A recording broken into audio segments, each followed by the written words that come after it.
Hola amigo, ¿cómo estás? ¿Todo bien? ¿Listo para evaluar tu nivel de vocabulario en espagnol? Prêt pour évaluer ton niveau de vocabulaire en espagnol parce que c'est le thème d'aujourd'hui. Sache que cette vidéo, elle fait partie du défi quiz. Aujourd'hui, c'est le vocabulaire. Tu auras une autre vidéo sur la prononciation, tester sa prononciation, une autre vidéo sur la conjugaison pour tester à quel point tu arrives à bien conjuguer en espagnol et pour terminer un test complet pour savoir quel est ton niveau exact aujourd'hui. Ante todo, tienes que saber que es muy difícil evaluar su nivel de vocabulario porque hay muchas palabras, hay muchas expresiones y elegir algunas puede favorecer una u otra persona. C'est très difficile d'évaluer un niveau de vocabulaire, tout simplement parce qu'il y a énormément de mots et par chance ou malchance, on peut en connaître ou ne pas en connaître un, ce qui ne veut pas dire qu'on aura un mauvais niveau ou un bon niveau, au contraire. Es muy random. Mais malgré ça, j'ai réussi à faire un quiz de vocabulaire avec 6 paliers. On aura 6 paliers, A1, A2, B1, B2, C1, C2, débutant, intermédiaire, confirmé. Et tu vas voir qu'en fait, je me suis concentré sur des mots qui sont clés, des mots qui sont universaux, des prépositions, des adverbes, des expressions clés ou encore des verbes clés qu'il faut vraiment connaître, arriver à un certain niveau. Donc tu vas voir que c'est pas si subjectif que ça pour le coup ce test de vocabulaire, même s'il y a quand même une bonne part de chance qui va être prise en compte dans ce test-là. Dernière chose, tu vas voir qu'en tout, il y a 6 paliers de difficulté et qu'à chaque fois, tu auras 5 mots à trouver. Ça fait 30 mots en tout, et sache que pour valider un palier, pour dire ok j'ai ce niveau, il faut que tu valides 4 réponses sur les 5, il y a un petit droit à l'erreur. Le but c'est un petit peu de voir jusqu'où tu vas, ça t'empêche pas d'ailleurs quand même de finir le test pour voir un peu les derniers. J'ai fait du très corsé à la fin, ça peut être intéressant d'aller jeter un coup d'œil. Vamos a empezar ahora mismo. On va tout de suite commencer. Je vais te donner le mot en français, à toi bien sûr de le traduire en espagnol. Tu peux bien sûr presser pause à chaque fois si tu veux un peu plus de temps pour répondre. Tu peux le faire, il n'y a aucun souci. On arrive au premier palier, donc on va voir si tu valides ce premier palier. Débutant A1. Débutant A1. Premier mot, traduis-moi une maison. Une maison en espagnol. À toi de presser pause si tu veux plus de temps pour traduire. Une maison, ça va se dire una casa, una casa, la casa. Voilà pour le premier mot, on enchaîne avec notre deuxième mot. Ensuite, ça va être une amie. Attention, au féminin, une amie. Une amie, una amiga, una amiga. Une amie, una amiga, un ami, un amigo. On enchaîne tout de suite après une amie, una amiga avec un mois. Un mois. Donc, mois, M-O-I-S. Le mois de l'année, par exemple. Le mois, ça va être un mes. Un mes. M-E-S. Suivant, on enchaîne, cette fois-ci, un verbe clé à connaître. Le verbe parler. Parler.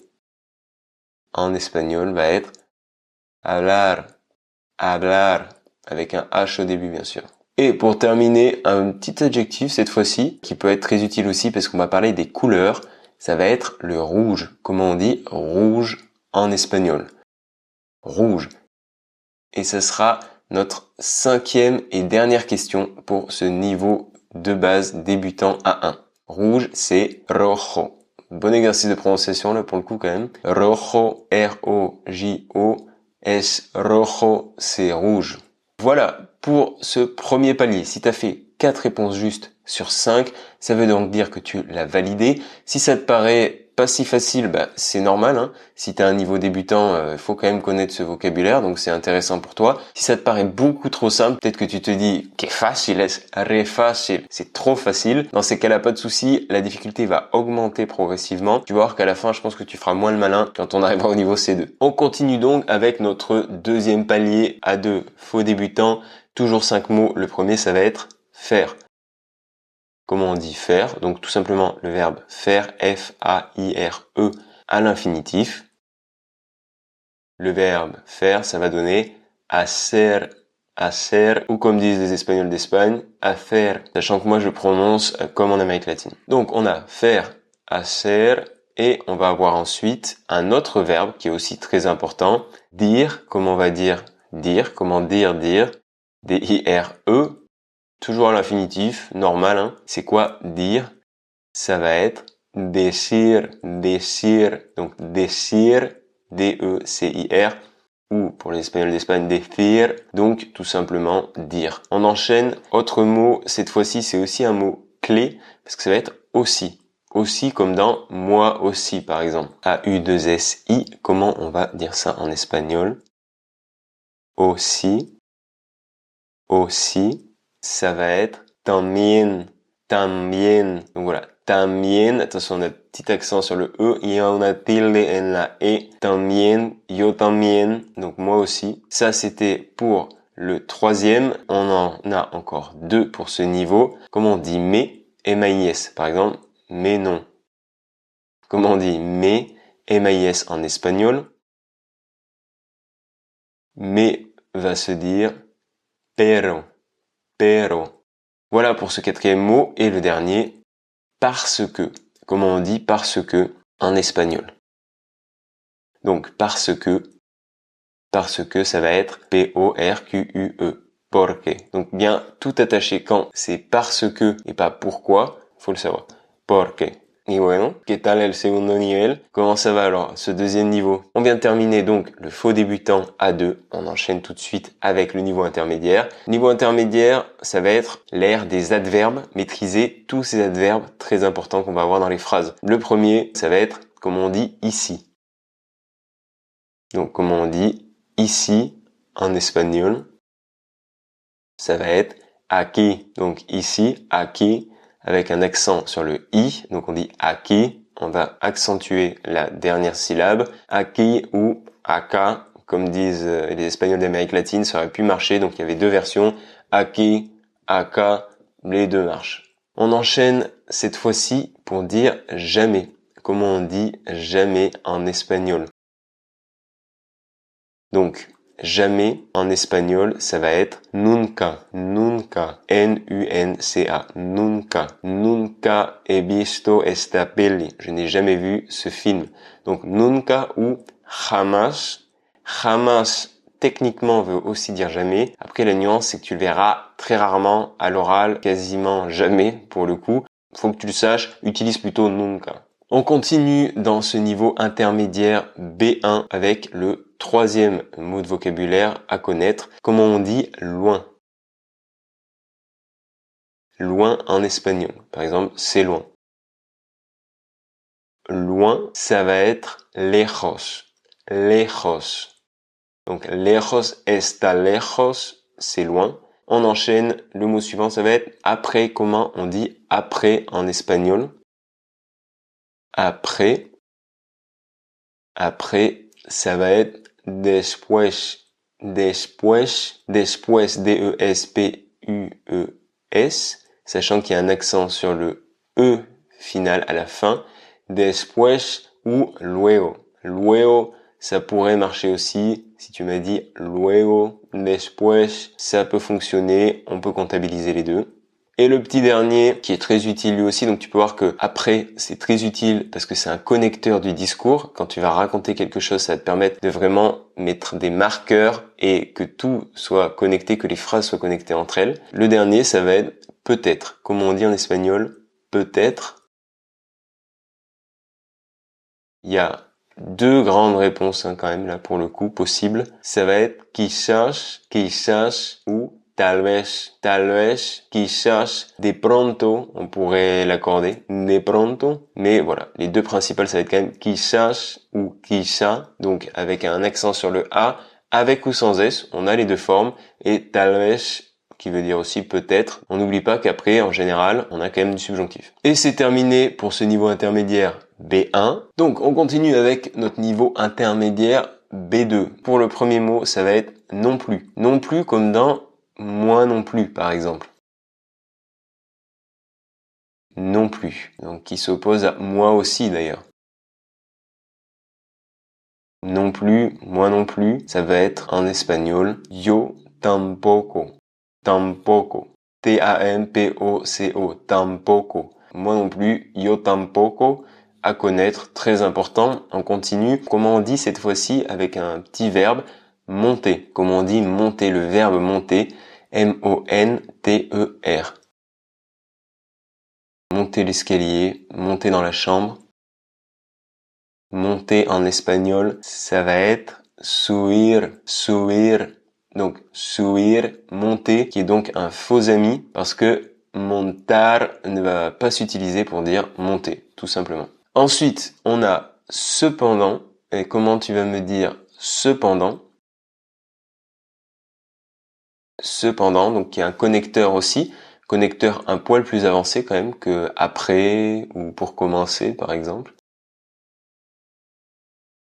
Cependant va se dire sin embargo, sin embargo, sin embargo en deux mots, S-I-N espace E-M-B-A-R-G-O, sin embargo, donc cependant, et on aurait pu dire no obstante, no obstante, nonobstant, mais qui est très peu utilisé, là tu l'entendras non plus pas très souvent, sinon c'est sin embargo. Au suivant maintenant, on enchaîne au quatrième, la cuarta palabra de este nivel. Quatrième mot, ça va être, comment on dit, manquer, manquer à quelqu'un.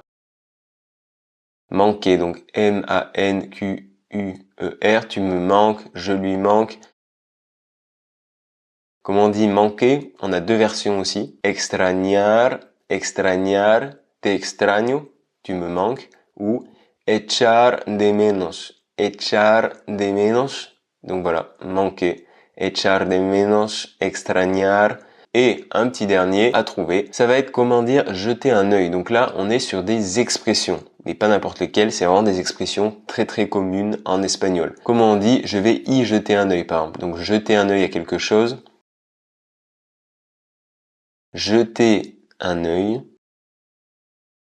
Jeter un œil en espagnol, ça va être echar un vistazo, echar un vistazo, voy a echarle un vistazo, por ejemplo, o echar un ojo, donc voilà, le plus commun, le plus courant, en tout cas que moi j'ai entendu, c'est echar un vistazo, et on pourrait dire echar un ojo, une expression quand même à connaître.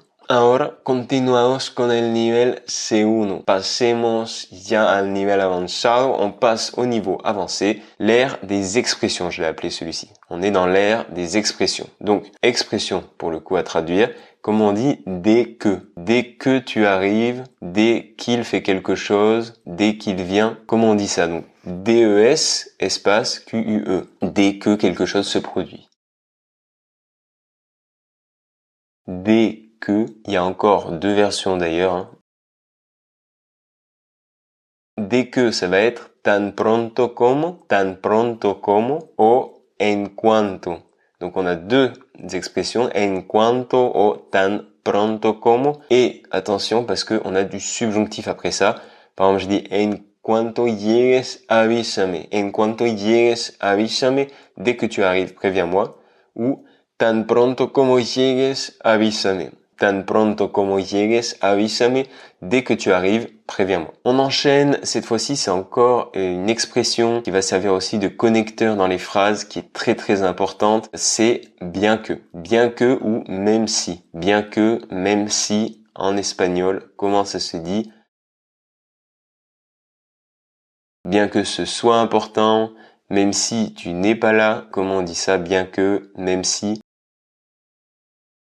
On a une unique expression en espagnol pour ça, c'est aunque. Aunque, donc aunque es importante, bien que ce soit important, ou par exemple, aunque no nos ayude, même s'il ne nous aide pas. Aunque no nos ayude, même si il ne nous aide pas. La petite nuance, c'est que pour dire bien que, ça va être aunque avec de l'indicatif, et même si, ça va être aunque avec du subjonctif. On continue, on revient à une expression qui est quand même importante à connaître. Ça va être enceinte. Comment on dit être enceinte en espagnol?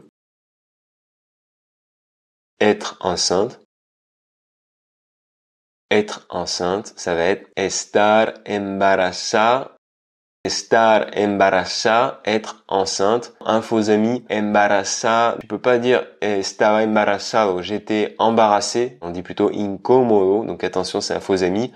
Quatrième mot de ce niveau C1, ça va être tirer profit. Tirer profit de quelque chose. Comment on dit tirer profit?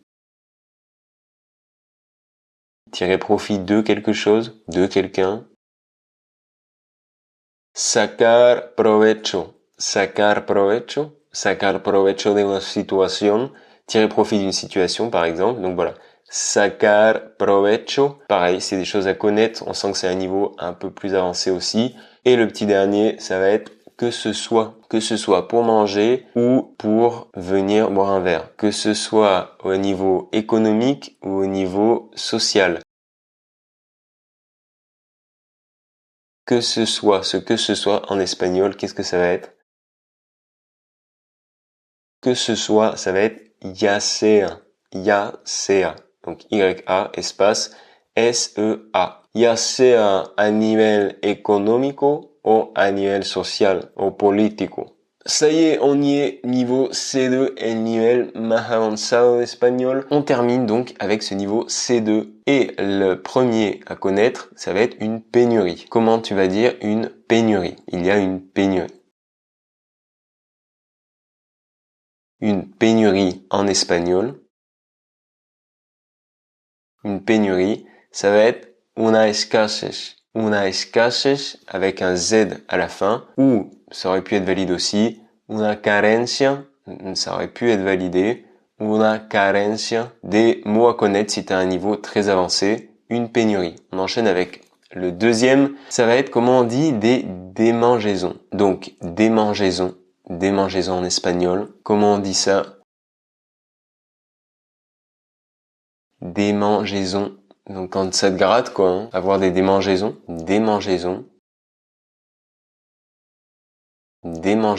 ça va être comezón, picazón o picor. Donc comezón, moi c'est celui que j'ai le plus entendu en tout cas. Comezón, donc tengo comezón, j'ai des démangeaisons. Comezón avec un petit Z et un accent sur le O. On peut entendre aussi picazón, Z-O-N à la fin, et picor, que j'ai peu entendu, mais il est valide aussi. Comezón, picazón, picor. On enchaîne, troisième mot à traduire, mot ou expression, parce que là, pour le coup, ça va être un couvre-feu. Comment on dit un couvre-feu en espagnol?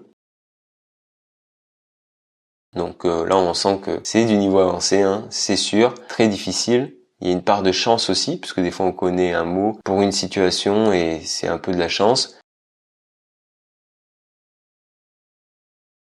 Comme on dit un couvre-feu, en espagnol, ça va être un toque de queda. Un toque de queda, T-O-Q-U-E, espace D, D-E, espace queda, Q-U-E-D-A. Un toque de queda.